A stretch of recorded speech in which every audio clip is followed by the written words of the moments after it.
Hello everyone, so welcome back to my YouTube channel science की पाठशाला with प्रिया। तो कैसे हैं आप सब? आई होप आप सब बहुत अच्छे होंगे। तो जैसा कि आप सबको पता है कि हम क्लास 11th का भी चैप्टर सेकंड कर रहे हैं, तो इसका फर्स्ट पार्ट ऑलरेडी मैंने डाल दिया था जिसमें कि हमने ये सब पढ़ लिया है। R.H. विटेकर, ये बहुत इम्पॉर्टेंट टेबल है जिसमें कि आपको 5 किंगडम के कैरेक्टरिस्टिक्स दे रखे हैं। ठीक है, इसके बाद आज हमें जो पढ़ना था वो हमें 3 डोमेन सिस्टम से पढ़ना है। ठीक है, तो बिना किसी देरी के आज हम यहाँ से शुरू करते हैं। ठीक है, आपको कोई भी डाउट हो तो आप कमेंट सेक्शन में पूछ लीजिएगा।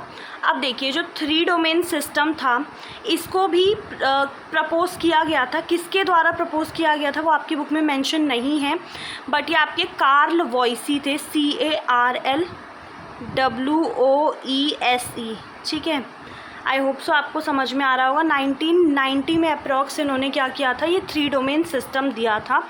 ठीक है, और इस सिस्टम में इन्होंने बेसिकली किया क्या था, देखो इन्होंने क्या किया, जो किंगडम मोनेरा है ना उसको 3 डोमेन में बांट दिया। ठीक है, इन्होंने क्या किया, मोनेरा को डिवाइड कर दिया, 2 डोमेन्स में, मोनेरा को 2 में बांट दिया।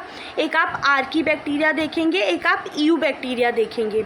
ठीक है, तो इन्होंने सिंपली क्या किया था, इन्होंने सिंपली 3 डोमेन सिस्टम में किंगडम मोनेरा जो है उसको 2 डोमेन में बांट दिया था।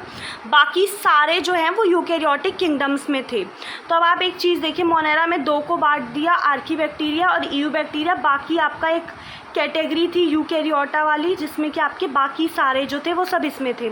तो ये आपका 1, 2 और 3 ऐसे करके इन्होंने 3 डोमेन सिस्टम बनाया था जिसमें कि एक आर्की बैक्टीरिया, ईयू बैक्टीरिया और आपका यूकैरियोट्स का एक था। ठीक है, वैसे इसको हम लोग क्या बोलते हैं, 6 किंगडम क्लासिफिकेशन बोलते हैं। ठीक है, इसके बारे में ना आप थोड़े और हायर क्लासेस में जाएंगे तब आप पढ़ेंगे। अब इसमें थोड़ा सा let us look at this 5 kingdom classification. ठीक है, अब हम इस 5 किंगडम क्लासिफिकेशन को देखते हैं और ये समझने की कोशिश करते हैं कि आखिर क्या कमियां रह गई थी, क्या इश्यूज थे जिनने क्लासिफिकेशन सिस्टम को कहीं ना कहीं इन्फ्लुएंस किया था। तो हम इसको समझने की कोशिश करते हैं। देखिए, पहले के टाइम पे क्या था, जो क्लासिफिकेशन सिस्टम हुआ करते थे, ये आपको 5 किंगडम क्लासिफिकेशन से पहले की बात कर रहे हैं, कि जिसमें हम क्या करते थे, बैक्टीरिया हो गया, ब्लू ग्रीन एल्गी है, फंजाई, मॉसेस, फॉर्न्स, जिम्नोस्पर्म, एंजियोस्पर्म, इन सबको हम प्लांट्स में डाल देते थे। ठीक है, क्योंकि पहले आपने देखा था जैसे 2 किंगडम का सिस्टम आया जिसमें कि सिर्फ एनिमल और प्लांटी, एनिमालिया और प्लांटी 2 किंगडम थे। तो जितने भी एनिमल है वो सारे एनिमल में, जितने भी प्लांट्स हैं सबको प्लांट्स में। तो जैसे कि ये बैक्टीरिया हो गए, ब्लू ग्रीन एल्गी हो गए, फंजाई, मॉसेस, सबको प्लांट्स की कैटेगरी में डाल दिया। और द करेक्टर दैट यूनिफाइड, और जिस करेक्टर के बेसिस पे इस पूरे किंगडम को यूनिफाइड मतलब एक ही में डाला गया था, वो क्या था कि उस ऑर्गेनिज्म में सेल वॉल है, मतलब उनकी जो सेल होती है उसमें सेल वॉल प्रेजेंट है। इस बेसिस पे जितने भी आपके बैक्टीरिया, ब्लू ग्रीन एल्गी, सबको प्लांट्स में डाल दिया गया था। ठीक है, this place together groups which widely differ in other characters. ठीक है, अब हुआ क्या कि एक करेक्टर में तो सिमिलर हैं लेकिन बाकी सारे करेक्टर में अलग हैं, लेकिन उनको एक ही ग्रुप में डाल दिया गया है। ठीक है, तो इससे क्या हुआ कि जो प्रोकैरियोटिक बैक्टीरिया था, ठीक है, और जो साइनोबैक्टीरिया थे with other groups which were eukaryotic. अब देखो, अब जो प्रोकैरियोटिक बैक्टीरिया हैं और जो यूकैरियोटिक बैक्टीरिया हैं उनको एक ही साथ डाल दिया गया, एक ही ग्रुप के नीचे, एक ही किंगडम में। इट ऑल्सो ग्रुप टुगेदर, जो यूनिसेलुलर हैं उनको मल्टीसेलुलर के साथ मिक्स कर दिया है। होप आप यूनिसेलुलर और मल्टीसेलुलर में डिफरेंस समझते होंगे। जो सिर्फ एक सेल से बना है दैट इज़ यूनिसेलुलर, यूनी मतलब होता है सिंगल, और वहीं पे आप मल्टीसेलुलर की बात करेंगे, मल्टी मतलब बहुत सारे सेल से मिलके बना है। अब इसमें देखो, जैसे कि आपको क्लामाइडोमोनास है और स्पायरोगायरा है, इन दोनों को एक ही साथ डाल दिया गया एल्गी के अंदर, इन दोनों को एक साथ डाल दिया गया। तो ये जो क्लासिफिकेशन थे पहले, वो क्या करते थे, वो हेटरोट्रॉफिक जो ग्रुप है और जो ऑटोट्रॉफिक ग्रुप है ग्रीन प्लांट्स का, उनमें डिफ्रेंशिएट भी नहीं कर पाए। ये आपको सब ना ड्रॉबैक्स बताए हुए हैं, पहले जो सिस्टम जो हुआ करता था क्लासिफिकेशन का, उनके ड्रॉबैक्स बताए हुए हैं। ठीक है, अब देखो, क्या किया जा रहा था पहले कि हेटरोट्रॉपिक और ऑटोट्रॉफिक को एक साथ डाल दिया। हालांकि उनमें कुछ कैरेक्टरिस्टिक उनकी वॉल कंपोजिशन में भी डिफरेंस थे, क्योंकि आपको पता है कि फंजाई की जो वॉल होती है उसमें चिटिन नाम का एक वो होता है उनकी वॉल में, और वहीं पे जो ग्रीन प्लांट्स हैं उनकी सेलुलोज से बनी हुई वॉल होती है, सेल वॉल। जब सच कैरेक्टरिस्टिक व कंसीडर, जब इन कैरेक्टरिस्टिक्स पे ध्यान दिया गया, इनको देखा गया, तब जाके फंजाई को एक अलग सेपरेट किंगडम मिला, जो कि आप आज पढ़ते हैं किंगडम फंजाई।